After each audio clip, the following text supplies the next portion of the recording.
జై తెలంగాణ, జై కేసీఆర్. నేను సైకిల్ యాత్ర ఎందుకు చేస్తున్నానంటే మా ఆటో కార్మికులు చాలా నష్టపోతున్నారు. ఈ ఫ్రీ బస్సు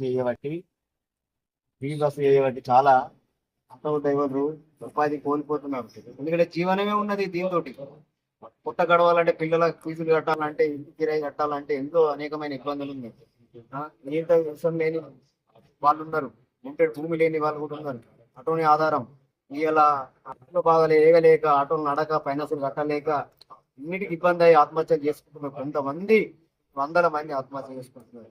వాళ్ళ గురించి ఇటువంటి కష్టం మళ్ళీ రావద్దని చెప్పేసి ఈ ప్రభుత్వం పట్టించుకుంటలేదు. కాబట్టి మళ్ళా కేసీఆర్ నాయకత్వం రావాలి, మరి మన ఆటో వాళ్ళందరికీ న్యాయం జరగాలి అని చెప్పేసి ఎంతో తోటి నేను వెళ్ళడం జరిగింది.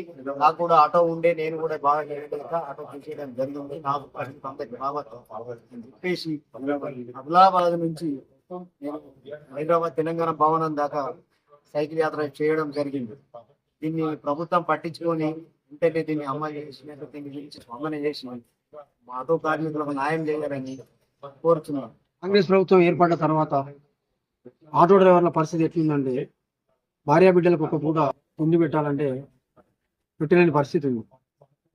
ఇది ఫ్రీ బస్సు ఏర్పాటు చేసేటప్పుడు రేవంత్ రెడ్డి గారు ఏమన్నారంటే, ఆటో డ్రైవర్లు మా అన్నదమ్ములు, నేను వాళ్ళని కప్పులు పెట్టి తీసుకుంటా, వాళ్ళ కోసం ఒక 1000 కోట్లతో సంక్షేమ బోర్డు ఏర్పాటు చేస్తా, సంవత్సరానికి 12,000 ఇస్తా అని చెప్పింది.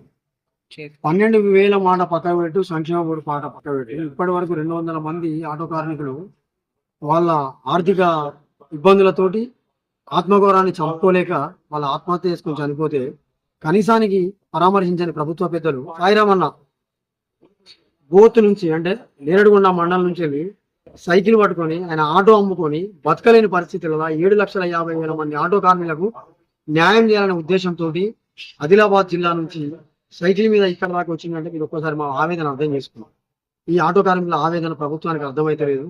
కనీసానికి ప్రభుత్వాలు పట్టించుకోకపోయినా ప్రతిపక్ష నాయకులైన కేసీఆర్ గారు, కేటీఆర్ గారు పట్టించుకొని మా బాధను ప్రభుత్వానికి విన్నవించి, అవసరమైతే మా ఓట్లు మళ్ళా కేసీఆర్ గారికి వేసి, కేసీఆర్ గారిని గెలిపించుకొని మేము మళ్ళీ కొత్త ప్రభుత్వం ఏర్పాటు చేసుకున్న మా సమస్యలు పరిష్కరించుకున్నామనే ఉద్దేశంతో కేటీఆర్ గారిని, కేసీఆర్ గారిని ఖచ్చితంగా కలవాలనే దృఢ సంకల్పంతో ఈ ప్రభుత్వాన్ని గద్దెదించాలి. ఎట్లయినా 7,50,000 మంది ఏకం కావాలి, మన హక్కుల కోసం పోరాటం చేయాలనే ఉద్దేశంతో సైకిల్ యాత్ర చేసి తెలంగాణ భవన్ వరకు వచ్చిండు. ఇతను ఇంత పెద్ద సాహసం చేసినందుకు మంచిర్యాల జిల్లా బీఆర్టీ అధ్యక్షునిగా నేను ఇతనికి పాదాభివందనం చేస్తూ, మన 7,50,000 మంది ఆటో కార్మికులు సంఘటితులై ఐకమత్యంతో పోరాడి మన హక్కుల సాధనకు ముందుకు రావాలని, కులమతాలకు అతీతంగా, జెండాలకు అతీతంగా మనమంతా భరతమాత బిడ్డలం, భారతీయులం అనే ఒకే నినాదంతో ముందుకెళ్లి మన హక్కులు సాధించాలని తెలియజేస్తూ సభ నిర్వహిస్తుంది.